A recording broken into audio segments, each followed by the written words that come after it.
Hello everyone. आज के इस टॉपिक में हम डिस्कस कर रहे हैं जो इंडियन कॉन्स्टिट्यूशन के अंदर कॉन्स्टिट्यूशनल बॉडीज को मेंशन किया गया है।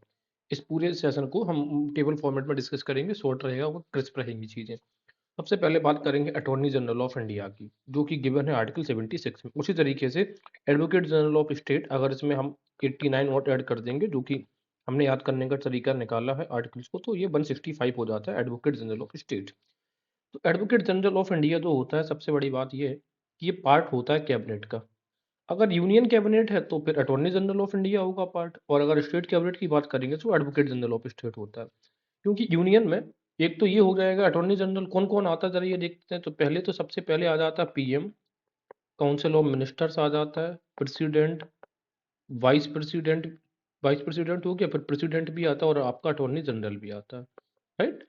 तो ये सब के सब होते हैं। और जब स्टेट की बात करते हैं तो स्टेट में वाइस प्रेसिडेंट तो होता नहीं है, प्रेसिडेंट की जगह पर कौन आ जाता है, वहाँ पे गवर्नर। बाकी सब सेम रहेगा।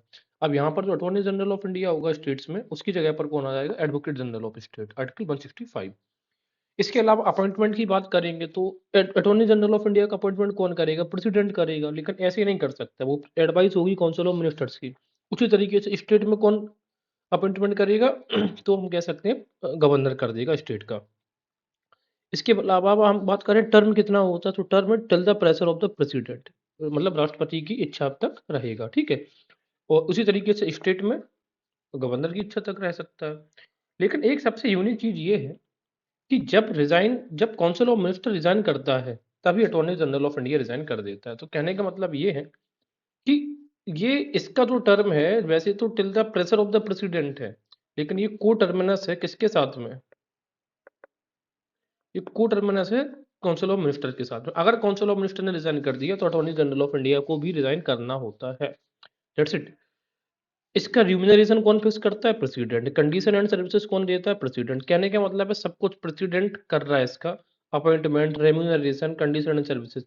तो इसे हम ऐसे याद क्यों ना कर लेते हैं कि अटॉर्नी जनरल का, यानी कि अटॉर्नी का अटॉर्नी कौन है, प्रेसिडेंट है। या अटॉर्नी का पूरा अटॉर्नी किसके पास है, प्रेसिडेंट के पास है। इसकी कंडीशन एंड सर्विसेज भी कौन फिक्स करेगा, प्रेसिडेंट। इसके अलावा ये क्या है, ये एडवोकेट होता है एक्चुअल में सेंट्रल गवर्नमेंट का, वकील।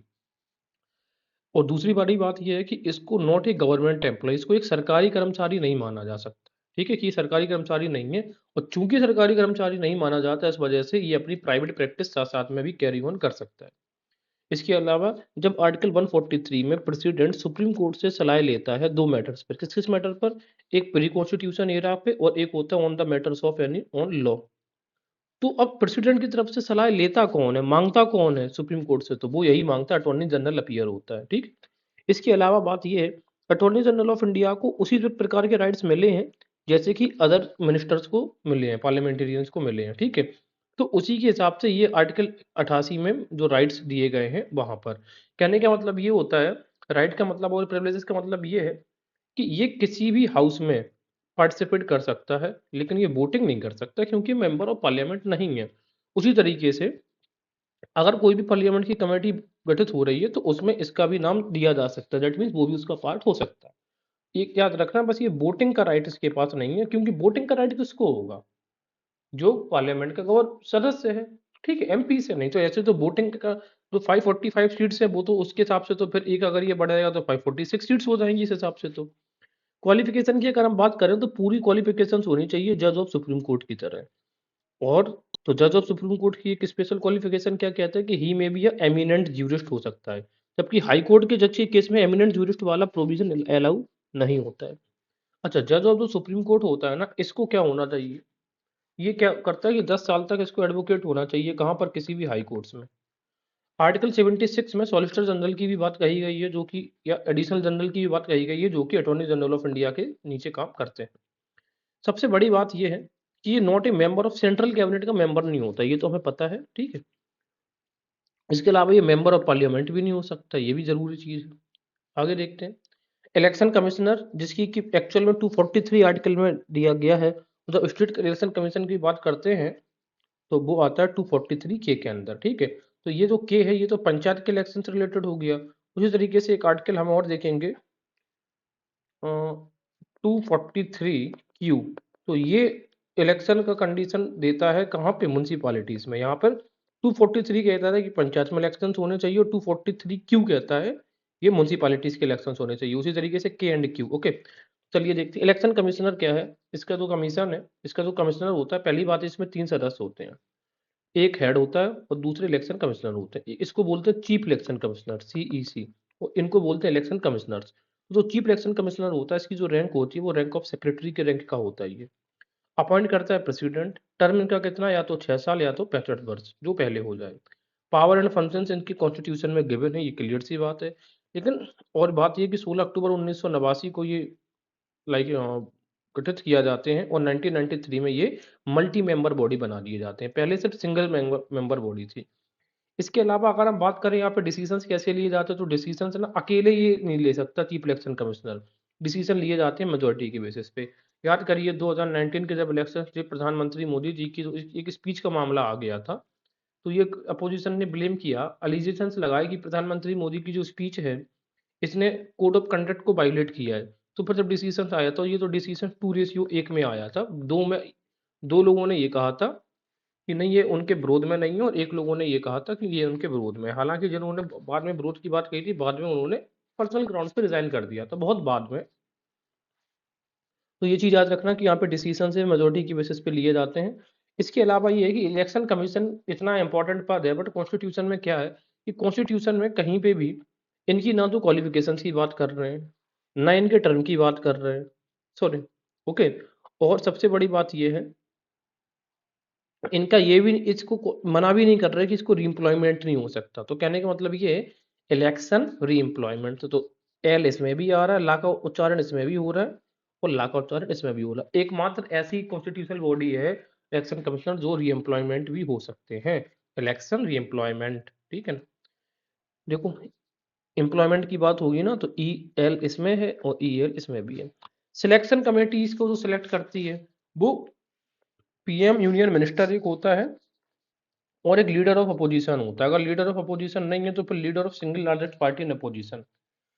और अभी जब थोड़ी सी कुछ दिन पहले उठापटक हुई थी राजनीतिक गलियारों में, तो फिर यहाँ पे क्या हो गया था कि जो सुप्रीम कोर्ट के जो चीफ जस्टिस हैं, उन्होंने बोला कि हम इस इलेक्शन कमेटी में अपने आप को रखेंगे। ऐसे ही आप इलेक्शन कमीशन को डिसाइड नहीं कर सकते। तो लेकिन पार्लियामेंट के पास इस चीज के लिए पावर है, तो उन्होंने एक लॉ ला के उसको हटा दिया।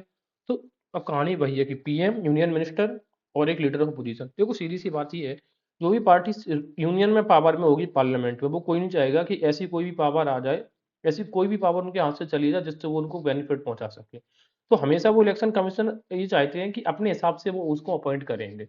राइट। तो ये इसमें हस्तक्षेप वो किसी का, चाहे वो चीफ मिनिस्टर ऑफ इंडिया ही क्यों ना हो, कैसे बर्दाश्त कर लें। तो ये ट्रांसपेरेंसी रूल्स नहीं के है। राइट। इसके अलावा अगर मान लेते हैं लीडर ऑफ अपोजिशन का, सिंगल लार्जेस्ट पार्टी का ये पद खाली है, तब भी वो डिसीजन मतलब अपॉइंट कर सकते हैं जिसको भी चाहें।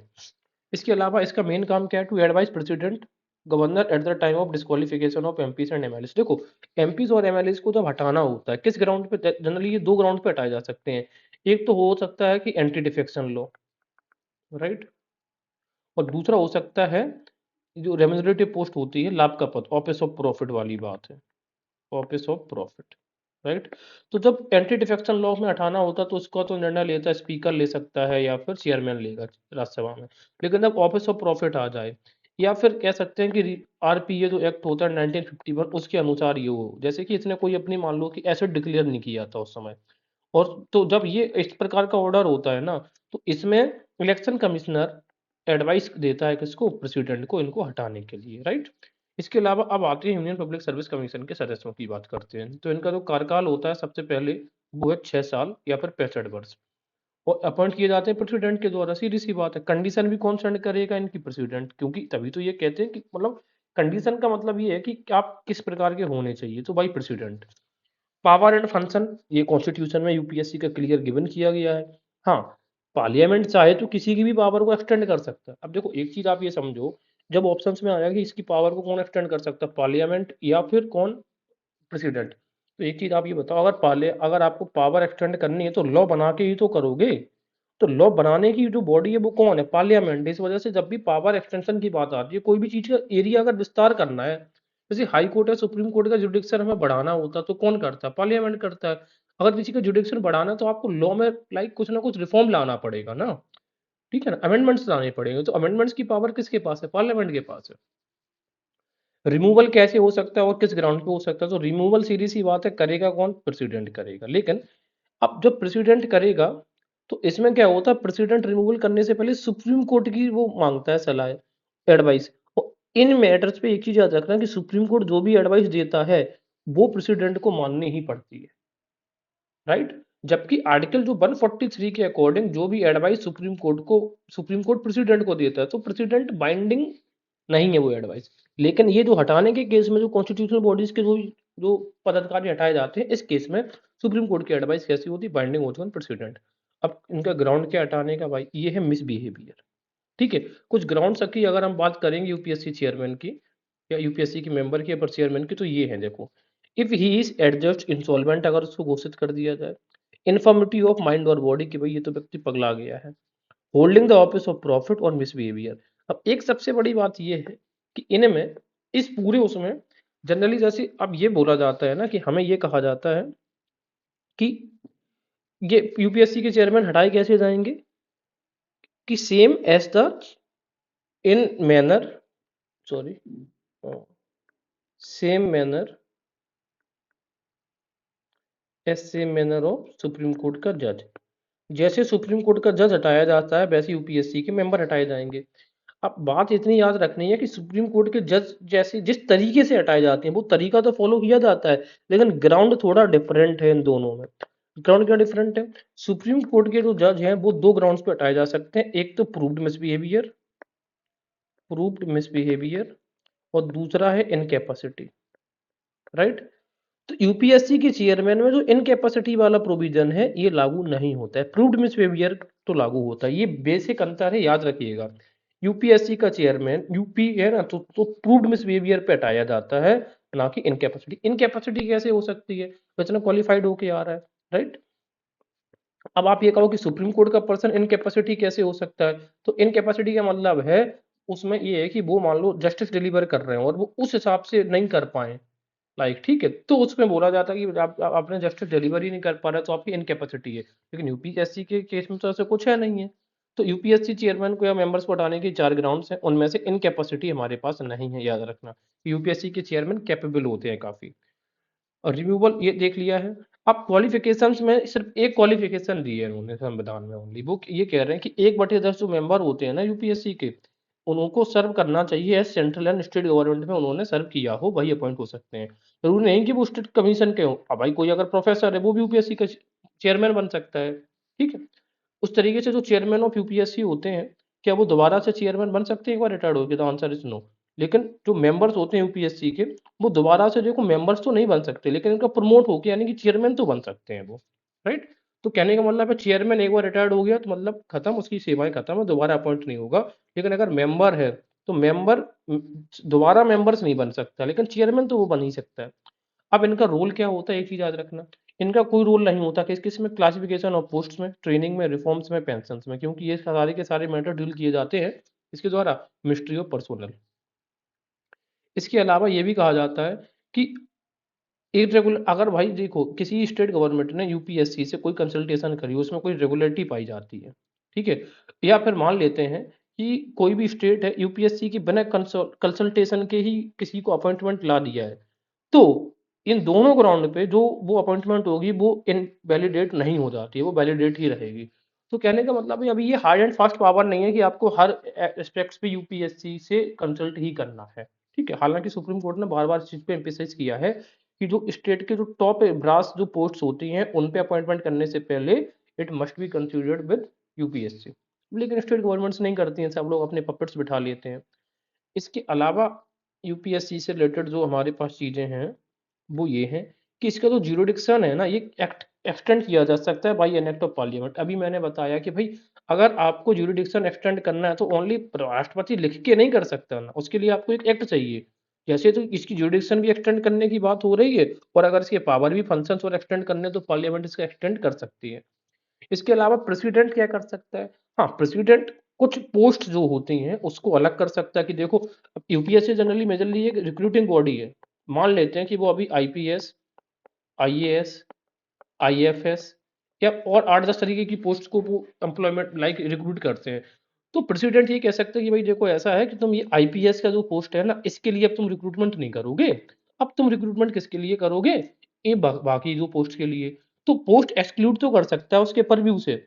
उस तरीके की उसकी जो सर्विसेज होती हैं, जैसे अब यूपीएससी ये कह रही, जैसे मान लीजिए कि यूपीएससी को अभी क्या है कि एक तो आप रिक्रूटमेंट बॉडी हो, और दूसरी बात ये है कि आप जैसे अभी क्या करते हैं कि आप एग्जाम भी कंडक्ट आप ही करवा रहे हो, इंटरव्यू भी आप करवा रहे हो।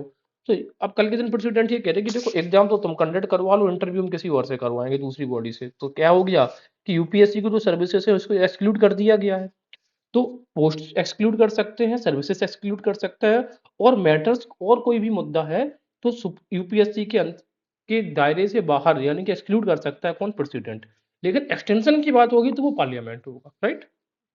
इसके अलावा ये भी कहा गया है कि प्रेसिडेंट जब भी कोई पोस्ट को एक्सक्लूड करेगा, कोई सर्विस को एक्सक्लूड करेगा या फिर कोई भी मैटर्स को एक्सक्लूड करेगा, तो इस प्रकार के जो भी मैटर्स होंगे वो पार्लियामेंट के समकक्ष 14 दिनों तक उनके कम से कम 14 दिनों तक उनके समकक्ष रखे जाने चाहिए। उस पर डिस्कशन होगा, हर चीज होगी, क्योंकि ये सब कॉन्स्टिट्यूशनल बॉडीज हैं और ये हमारे पिलर्स हैं ऑफ डेमोक्रेसी का, राइट। इसके अलावा यूपीएससी प्रेजेंट करता है प्रतिवर्ष, क्या करता है? एक रिपोर्ट प्रेजेंट करता है। तो देखो यूपीएससी ना किसको रिपोर्ट प्रेजेंट करेगा? डायरेक्ट पार्लियामेंट को नहीं कर सकता है, राइट। ये कैसे करेगा? पहले प्रेसिडेंट को करेगा और फिर अपने परफॉर्मेंस की रिपोर्ट जो होती है, ठीक है, और प्रेसिडेंट बाद में कैसे करेगी? पार्लियामेंट में, हाउस ऑफ पार्लियामेंट में प्रेसिडेंट शो करेगा उस रिपोर्ट को, और साथ में एक मेमोरेंडम भी एक्सप्लेन कर देगा। मेमोरेंडम भी प्रेजेंट करना पड़ता है राष्ट्रपति को, जिसमें कि एक्सप्लेन किया जाता है कि भाई यूपीएससी ने जो भी रिकमेंडेशंस दी थी वो किन्होंने नहीं मानी है और क्यों नहीं मानी गई है, ठीक है ना। तो कहने का मतलब है where the advice of the commission was not accepted, जिन जिन एस्पेक्ट्स पे कमीशन की एडवाइस एक्सेप्ट नहीं हुई थी उसको एक्सप्लेनेशन देना होता है उस मेमोरेंडम के साथ में, और ये भी बताना होता है, कारण भी बताना होता है कि ऐसा क्यों नहीं हुआ है, क्यों एक्सेप्ट नहीं किया गया। All such cases of non acceptance must be approved by the appointments committee of the union cabinet. तो यूनियन कैबिनेट में जो अपॉइंटमेंट कमेटी होती है, देखो 4 प्रकार की कमेटीज होती हैं, अपॉइंटमेंट कमेटी, पार्लियामेंट कमेटी, ठीक है ना। तो ये जो अपॉइंटमेंट कमेटी होती है जिसका हेड कौन होता है? पीएम होता है। वो कमेटी जरूर इस जो मेमोरेंडम होता है, राइट, ठीक है, तो इस एक्सप्लेनेशन को एक्सेप्ट कर लो। दूसरी बात क्या है? एन इंडिविजुअल मिनिस्ट्री और department has no power to reject the advice of the UPSC. अकेले जैसे मान लो कोई एजुकेशन मिनिस्ट्री को यूपीएससी ने कोई पावर लाइक कोई भी एडवाइजरी दी हो, तो एजुकेशन मिनिस्ट्री अकेले उसको रिजेक्ट नहीं कर सकती, कोई अकेला मिनिस्टर उसको रिजेक्ट नहीं कर सकता। तो फिर आंसर है, फिर कैसे रिजेक्ट हो सकता है? पूरी काउंसिल ऑफ मिनिस्टर उसको रिजेक्ट करेगा तभी होगा। और वो भी जब अगर उसने रिजेक्ट कर दिया तो फिर वो अपनी परफॉर्मेंस की रिपोर्ट जब राष्ट्रपति को देगा तो राष्ट्रपति एक मेमोरेंडम के साथ में पार्लियामेंट में भी प्रस्तुत करेगा, राइट। इसके अलावा ये है, जनरली दो बॉडीज यूपीएससी और सीबीसी की जो सेंट्रल विजिलेंस कमीशन के बीच में झगड़ा चलता है। कब चलता है झगड़ा? जब गवर्नमेंट कंसल्ट करती है, ठीक है, अगर मान लो गवर्नमेंट को किसी सिविल सर्वेंट पे एक्शन लेना है तो इन दोनों बॉडीज से वो कंसल्ट करती है, तो आपस में कभी कभार इनके व्यूज कॉन्ट्राडिक्ट भी हो जाते हैं। तो इस मैटर पे आप ये कह सकते हैं कि यूपीएससी का ये जो रोल है ये सीबीसी के साथ में, सेंट्रल विजिलेंस कमीशन के साथ में क्या होता है? कॉन्ट्राडिक्ट हो जाता है। तो ये थोड़ी बहुत प्रॉब्लम तो क्रिएट करता ही है, नो डाउट। इसके अलावा हम बात करेंगे स्टेट पब्लिक सर्विस कमीशन की। तो स्टेट पब्लिक सर्विस कमीशन की या फिर जो फाइनेंस कमीशन होता है, इनकी एक चीज याद रखना कि इनके अपॉइंटमेंट तो कौन करता है? गवर्नर करेगा, लेकिन इनको हटाने की पावर सिर्फ किसके पास होगी? वो सिर्फ फाइनल रिमूवल कौन करेगा? प्रेसिडेंट। लेकिन गवर्नर इनको सस्पेंड कर सकता है, लेकिन रिमूव कौन करेगा? Only president. तो ये चीज याद रखो। तो मेंबर्स ऑफ जो चेयरमैन होते हैं अपॉइंट किए जाते हैं गवर्नर के द्वारा, हटाता कौन है? ओनली प्रेसिडेंट के पास ये पावर है रिमूवल का, लेकिन गवर्नर उनको सस्पेंड कर सकते हैं। कब? जब उनकी इंक्वायरी चल रही होती है भाई सुप्रीम कोर्ट। क्योंकि इस और दूसरी बात क्या है कि जो भी एडवाइस इस मैटर पर सुप्रीम कोर्ट देता है किसको? प्रेसिडेंट को। तो प्रेसिडेंट क्या है? बाइंडिंग है इस मैटर पे, राइट। इसके अलावा एडिशनल फंक्शंस हमारे क्या है? ये क्या कर सकता है कि additional functions can be conferred by the state. फिर से वही बात है कि अगर इसका एरिया हमें या जुरिडिक्शन एरिया बढ़ाना है, ऐसे कुछ और फंक्शंस देने हैं, तो ये कौन देगा? स्टेट लेजिस्लेचर, यानी कि स्टेट लेजिस्लेचर ही देगी, गवर्नर एक्सटेंड नहीं करेगा इसकी पावर्स को। तो यूनियन पब्लिक सर्विस कमीशन देगा, स्टेट पब्लिक सर्विस कमीशन देगा, लेकिन कभी कभार हमें एक ज्वाइंट पब्लिक सर्विस कमीशन की जरूरत पड़ जाती है। अब ज्वाइंट पब्लिक सर्विस कमीशन का देखो कहीं पे भी मेंशन कॉन्स्टिट्यूशन में तो है नहीं है। तो देखो यूपीएससी एसपीएससी के अलावा कहीं जेपीएससी इस लाइन में दिख रहा नहीं, लिख रहा, दैट मीन्स कोई आर्टिकल से रिलेटेड है नहीं है। तो फिर कैसे बनता है? ये कब बनेगा? पार्लियामेंट के द्वारा बनता है, ठीक है। ये कैसे बनेगा? पार्लियामेंट के द्वारा बनेगा। लेकिन कब बनेगा? कि ये बनेगा, इसका निर्माण कैसे होता है, by N act of parliament. लेकिन कैसे, जब दो, कम से कम दो से अधिक स्टेट्स हो सकते हैं, जब कम से कम दो स्टेट, कहने का मतलब मोर देन टू, टू और मोर देन टू, या फिर ये कह लो एटलीस्ट टू स्टेट्स जब रिक्वेस्ट करेंगे, किससे, किसके साथ में, सेंट्रल से, तो सेंट्रल क्या करेगा, एक एक्ट के थ्रू ये बना देगा, जॉइंट पब्लिक सर्विस कमीशन। अब जॉइंट पब्लिक सर्विस जब एक एक्ट के थ्रू बना है, तो फिर कॉन्स्टिट्यूशनल कमीशन कहाँ है, ये एक स्टेट्यूटरी कमीशन है। तो याद रखना, ज्वाइंट पब्लिक सर्विस कमीशन एक स्टैट्यूटरी कमीशन है, जिसका अपॉइंटमेंट कौन करेगा, जिसके चेयरमैन मेंबर्स का, वही कौन, प्रेसिडेंट, ना कि, क्योंकि गवर्नर तो एक ही स्टेट का होगा ना, तो वो एक स्टेट का अगर बनता खुद का, तो वो गवर्नर कर देता अपॉइंटमेंट। अब लेकिन यहाँ पर दो या तीन या चार स्टेट्स के साथ में ज्वाइंट पब्लिक सर्विस कमीशन बनाया गया है, उसका अपॉइंटमेंट कौन करेगा, प्रेसिडेंट करेगा। तो एक चीज हमेशा याद रखना कि सिंगल स्टेट रिक्वेस्ट नहीं कर सकता है। सिंगल स्टेट्स क्यों रिक्वेस्ट नहीं कर सकता है, क्योंकि ये हमेशा क्या रहेगा, सिंगल स्टेट्स के लिए प्रोविजन तो कॉन्स्टिट्यूशनल प्रोविजन दिया गया है ना, तो सिंगल स्टेट अपना वैसे गवर्नर उसका अपॉइंट कर देगा सिंगल स्टेट का, राइट। इसके अलावा UPSC can save the needs of the state. इसके अलावा जो यूनियन पब्लिक सर्विस कमीशन होती है, अगर गवर्नर रिक्वेस्ट करेगा किसी स्टेट का यूपीएससी से, तो यूपीएससी प्रेसिडेंट की अप्रूवल से उस स्टेट की जरूरतों को भी पूरा कर सकता है, मतलब उनकी भी सेवाएं कर सकता है। ये चीज होगी। इसके अलावा कैग की बात करें, सीधी सी बात है, ये जो सी ए जी दिख रहा है, इसमें एक वर्ड और ऐड कर लो आप, कैग को मैं ई, तो ये हो गया केज। केज का मतलब होता है पिंजड़ा। अब मैंने ऐसा क्यों बोला, ये जरा समझो। केज ना, केज में कोई व्यक्ति बंद होता है, पार्लियामेंट कैसी होती, गोल घेरा चक्कर होता है, तो एक्चुअली में ये पूरी तरीके से रिस्पॉन्सिबल होता है किसके प्रति, पार्लियामेंट के प्रति, और ये एजेंट भी होता है किसका, पार्लियामेंट का। इस वजह से इसको केज कहा जाता है। आप अगर अब भी नहीं मान रहे हैं, तो फिर एक कारण और ये है कि इसकी जो भी ड्यूटीज एंड पावर्स है ना, वो सब किसके अंडर में, पार्लियामेंट के अंडर में ही आती है। लाइक पार्लियामेंट उन पे एक्शंस लेता है या फिर डिसीजंस लेता है। कॉन्स्टिट्यूशन में इसकी ड्यूटीज एंड पावर्स नहीं है। अब समझ में आ गया कि क्यों केज में है। Comptroller and auditor general CAG नहीं, ये केज है एक्चुअल में, ऐसे याद रख सकते हैं। अब जरा देखते हैं, तो यहीं से देखते हैं कि ड्यूटी एंड पावर्स इसका किस आर्टिकल में, 149 में है। वो इसमें दो एक्ट बन चुके हैं, एक 1971 में आया था duties and power act CAG, और फिर आया 1976। तो जो 1976 का एक्ट आया, उसमें क्या किया गया, सेपरेट अकाउंट्स फ्रॉम ऑडिट। तो पहले क्या करता था ये, ऑडिट भी करता था और अकाउंट मैनेज भी करता था सेंट्रल गवर्नमेंट का। 1976 के एक्ट में उन्होंने क्या कर दिया, इन्होंने ये बोला कि भाई ऑडिट तो तुम करो, लेकिन सेंट्रल गवर्नमेंट का अकाउंट आप नहीं करोगे मैनेज, वो दूसरे से, हम किसी दूसरी बॉडी से करवा लेंगे। तो बात ये कि सिर्फ सेंट्रल यूनियन गवर्नमेंट का अकाउंट मैनेज करने की बात मना कर दी गई, लेकिन स्टेट गवर्नमेंट का अकाउंट्स, स्टेट गवर्नमेंट्स के जो अकाउंट्स होते हैं, वो अभी भी कैग ही मैनेज करता है, राइट। तो सेंट्रल गवर्नमेंट का नहीं करता है मैनेज, जबकि स्टेट गवर्नमेंट का अकाउंट मैनेज करता है, और ऑडिट तो ये सभी का करता है। अवधि होती है इसकी 6 वर्ष या 65 वर्ष, जो भी पूरी हो जाए। अपॉइंट करेगा कौन, प्रेसिडेंट। रिमूवल कैसे होता है, on the same ground, same manner. देखो अब इसमें क्या है, जो कैग है ना, कैग में सेम ग्राउंड भी है, यानी कि प्रूव्ड मिसबिहेवियर। कैसे, जिस ग्राउंड पे जज ऑफ सुप्रीम कोर्ट हटता है, उसी ग्राउंड में कौन हटेगा, कैग। तो कैग का कौन कौन से ग्राउंड हो जाएंगे, जरा देखना। तो कैग का जो ग्राउंड हो जाएगा, एक तो हो जाएगा प्रूव्ड मिसबिहेवियर, ये हो जाएगा इनकैपेसिटी। जबकि यूपीएससी में ना, यूपीएससी का जो बात है, यहाँ पर ग्राउंड सेम नहीं है यूपीएससी का हटाने का, यूपीएससी का ग्राउंड सेम नहीं है, हालांकि जो प्रोसेस है वो सेम है। याद रखना इसका ग्राउंड में क्यों, यूपीएससी का इनकैपेसिटी वाला नहीं आता है, जबकि अदर सब में इनकैपेसिटी आता है, राइट। तो क्या का ग्राउंड और मैनर दोनों ही सेम है, कैसे जज को हटाया जा सकता है, दैट मीन्स हटाने के लिए स्पेशल मेजोरिटी चाहिए है, और 50 मेंबर्स उसको क्या करें, अनुमोदित करने चाहिए। इसके अलावा कंडीशन और जो सर्विसेज होती है, person serving in the Indian audit and account department and the administrative powers of the CAG are prescribed by the president after consultation with the CAG. तो कैग की कंसल्टेशन के ही साथ बाद में ऐसे कोई भी एम्प्लॉय जो ऑडिट और अकाउंट्स डिपार्टमेंट में काम कर रहे हैं, उनकी कंडीशन सेट करता है कौन, प्रेसिडेंट। तो कंडीशंस की जब भी बात आती है ना, तो हमेशा याद रखना ये प्रेसिडेंट ही सेट करेगा, हर किसी की भी हो। लेकिन जब जुरिडिक्शन एक्सटेंडन की बात आती है, तो वो हमेशा पार्लियामेंट या जो लेजिस्लेचर होती है वो करेगा, पार्लियामेंट आइदर स्टेट लेजिस्लेचर। इसके अलावा he can look into wisdom, faithfulness and economy of government and expenditure and comment on wastefulness and extravagance. ठीक है। इसके अलावा ये क्या करता है, कंपाइल करता है और मेंटेन करता है अकाउंट किनका, स्टेट गवर्नमेंट का भी बताया था। लेकिन but not of central government. क्यों नहीं करता ये सेंट्रल गवर्नमेंट का? क्योंकि H it was separated by 1976 amendment act, right. इसके अलावा क्या करता है ये? लोकल बॉडीज को भी ऑडिट कर सकता है, लेकिन कब? Only on the request of the president और गवर्नर, राइट। तो ये बहुत इंपॉर्टेंट एस्पेक्ट है कि भाई लोकल बॉडीज को सेंट्रल का कैग भी क्या कर सकता है? ऑडिट कर सकता है। इसके अलावा दो तरीके के ऑडिट करता है। एक होता है इसका प्रोप्राइटी ऑडिट, इसमें मान लो सेंट्रल गवर्नमेंट को एक तरीके से विवेक की बातें करता है कि भाई आपने यहाँ पे खर्च कर दिया, ये नहीं करना चाहिए था, ये करना चाहिए था। तो ये इसका डिस्क्रिशनरी पावर है, इसका विवेकाधीन पावर है, चाहे तो ये पावर को यूटिलाइज करे चाहे तो ना करे। लेकिन लीगल एंड रेगुलेटरी ऑडिट होता है वो उसका ऑब्लिगेटरी पावर होता है, इसको ये करना ही करना है।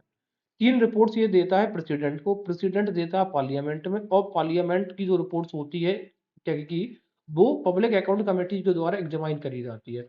पब्लिक अकाउंट कमेटी में 22 सदस्य होते हैं, इसमें से जो 7 सदस्य होंगे वो राज्यसभा से होंगे, 15 सदस्य होते हैं लोकसभा से, और इसका जो चेयरमैन होता है हमेशा लीडर अपोजिशन का कोई ना कोई चेयरमैन होता है।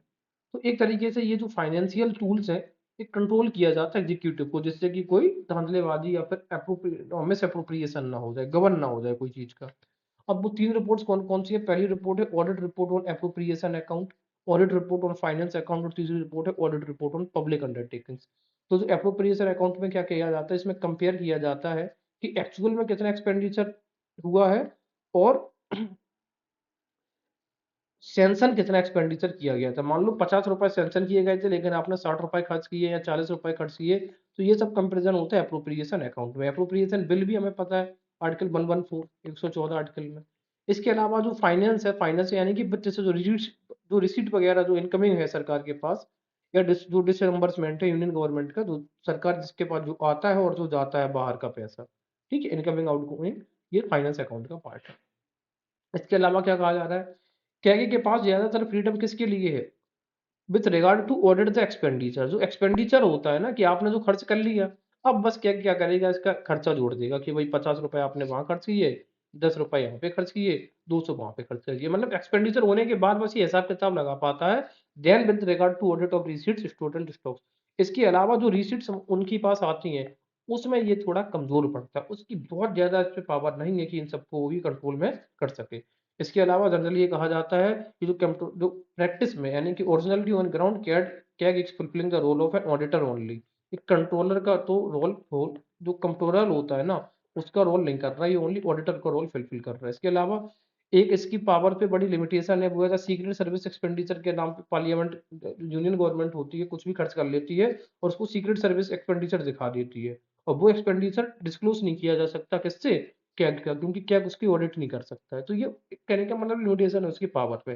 तो कैग मतलब कि केज केज पूरी तरीके से डिपेंडेंट है पार्लियामेंट के पास, इसकी सर्विस है कुछ भी चीजें हैं सब कौन करेगा? पार्लियामेंट। लेकिन कंडीशन हमेशा कौन तय कर देगा? प्रेसिडेंट। आगे देखते हैं फाइनेंस कमीशन की बात करेंगे, तो फाइनेंस कमीशन की बात करेंगे तो 1+4 यानी कि एक है चेयरमैन होगा, चार इसके कौन हो सकते हैं? मेंबर्स हो सकते हैं। और फाइनेंस कमीशन हर 5 साल में अपॉइंट किया जाएगा, किसके द्वारा? प्रेसिडेंट के द्वारा। इसका जो टर्म होता है प्लेसर ऑफ द प्रेसिडेंट तक की इच्छा तक रहेगा। और कंट्रोलर, सॉरी एक चीज वहां पे, हाँ रीअपॉइंटमेंट, देखो फाइनेंस का रीअपॉइंटमेंट हो सकता है, तो फाइनेंस कमीशन का लोग हो सकते हैं उनका रीअपॉइंटमेंट हो सकता है। एकमात्र ऐसी कॉन्स्टिट्यूशनल बॉडी है जिसका रीअपॉइंटमेंट पॉसिबल है। ठीक है, तो कहने का मतलब क्या है? देखो फाइनेंस मतलब क्या होगा? पैसा, पैसे से सब रीअपॉइंटमेंट होता है, यस होता है, याद करने का तरीका है। कंप्ट्रोलर एंड इसकी जो कंपोजिशन है, क्वालिफिकेशन, ये तो हम हर बार देखते हैं। जैसे अभी 16 फाइनेंस कमीशन का चेयरमैन कौन है? अरविंद पनगड़ी है। तो ये सब कौन तय करेगा? पार्लियामेंट तय करेगा भाई कौन कंपोजिट, कितने लोग होंगे इसमें कंपोजिशन, क्योंकि इसमें एक्स्ट्रा मेंबर्स भी बनाए जाते हैं चार के अलावा, अदर्स भी मेंबर कुछ, सॉरी कंपोजिशन मतलब कैसे होगा? 1+4 चेयरमैन हो सकता है इसमें, वाइस चेयरमैन भी कर सकते हैं, इस प्रकार की चीजें।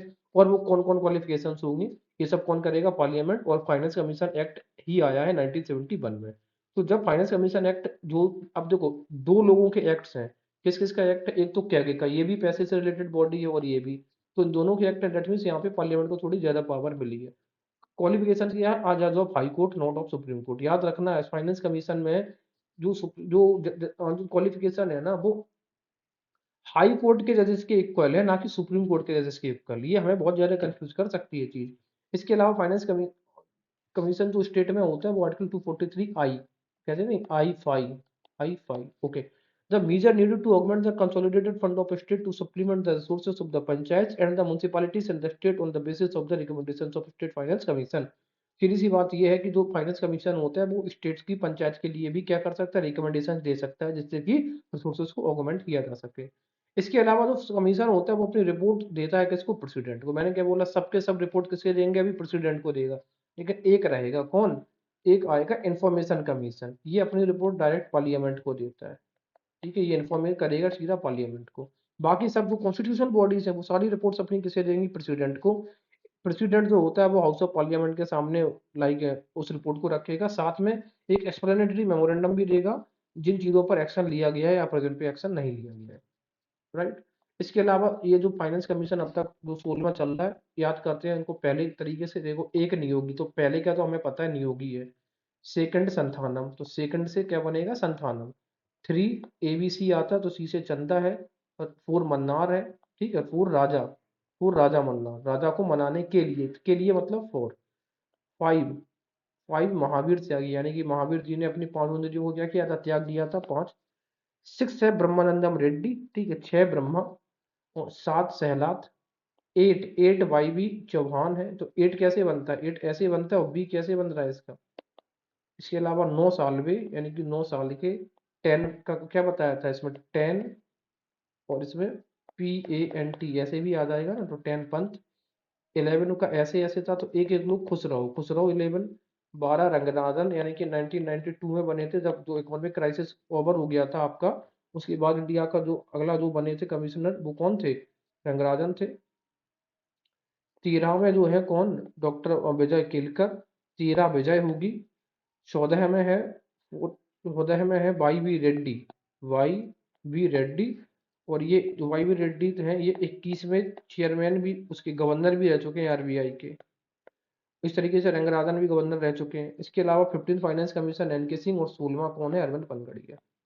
इसके अलावा हम बात करते हैं special officer for linguistic minorities. इसका नाम ही है देखो स्पेशल, जब स्पेशल इसका नाम आएगा तो दो चीजें याद रखनी है, कि एक तो ओरिजिनली इसको कॉन्स्टिट्यूशन में नहीं दिया गया था, तो इसको साथ में कॉन्स्टिट्यूशन अमेंडमेंट 1956 जब स्टेट का रिओर्गेनाइजेशन हुआ है, तो स्टेट का जब रिओर्गेनाइजेशन हो रहा था, तो मेन जो जड़ थी वो लिंग्विस्टिक तो ही तो थी, क्योंकि आंध्र प्रदेश का पोट्टी रामारावलू ने क्या किया था, हड़ताल किया था। उनकी डेथ हो गई 56 दिन की हड़ताल के बाद। तो फिर स्टेट का रिकॉग्नाइजेशन हुआ, वहां पे डीजे फजल फजल अली ने उसको रिकमेंडेशन कर दिया कि हाँ, लिंग्विस्टिक बेसिस पे स्टेट्स बना सकते हो। तो तभी 7वां संविधान संशोधन हुआ 1956 में। स्टेट रिकॉग्नाइजेशन एक्ट भी कब आया था, 1956 में। तो उसमें ही आर्टिकल 350 भी ऐड कर दिया गया, कौन सी, भाग 17। अब भाग जो 17 है ना, वो भाषा से रिलेटेड है, भाषा 17, भाषा 17 यानी कि सब तरह की भाषा। इसका ऑफिस 1956 के एक्ट के अनुसार इसका ऑफिस बना 1957 में। इसके अलावा जब स्पेशल से एक चीज हमें क्या समझ में आई इसकी, कि ओरिजिनली कॉन्स्टिट्यूशन में नहीं था, स्पेशल चीज हो गई। दूसरी चीज ये है कि इतना स्पेशल है कि कॉन्स्टिट्यूशन में इसकी कोई चीज को स्पेसिफाई नहीं किया गया, ना इसकी सैलरीज होगी, ना अलाउंस, ना qualification, tenures, service condition, even procedure of इसका जो रिन्यूअल है ना, इवन उसको भी मेंशन नहीं कर रहे हैं कॉन्स्टिट्यूशन में। वो सब चीजें बोले कि अब आप अपना कर ले, कौन, पार्लियामेंट डिसाइड कर ले। स्पेशल भाषा का जो हेडक्वार्टर है वो कहाँ पे, प्रयागराज। भाषा ऐसी होनी चाहिए जिससे कि प्रयागवर से 3 रीजनल ऑफिसेस हैं, जो कि केबीसी में भाषा का बहुत योगदान होता है। कोलकाता, बेलगांव, याद रखना ये बेलगांव है, बेंगलोर नहीं है। ठीक है, और ये Chennai. Ministry of minority affairs के अंडर में ये काम करता है। जो कमिश्नर हेडक्वार्टर होता है, जो कमिश्नर होता है हेडक्वार्टर पे, इसको असिस्ट किया जाता है एक डेप्यूटी कमिश्नर के द्वारा और एक असिस्टेंट कमिश्नर के द्वारा। तो ओवरऑल कहने का मतलब ये 1+2 लोगों की एक बॉडी है। नेशनल कमीशन फॉर SC/ST की अगर हम बात करें, तो SC/ST का नेशनल कमीशन, ये SC का है आर्टिकल 338 में, ST का आर्टिकल 338A में। और ये जो डिवीजन हो गया था, ये हो गया था 2003 का, 89 में कॉन्स्टिट्यूशनल अमेंडमेंट 2004 में आया था। ठीक है। और जो SC ही आयोग था, इसी को कहा गया था कि ये दो लोगों के मैटर्स को सुनेगा, दो कम्युनिटीज के, एक SCs की और एक एंग्लो इंडियंस की।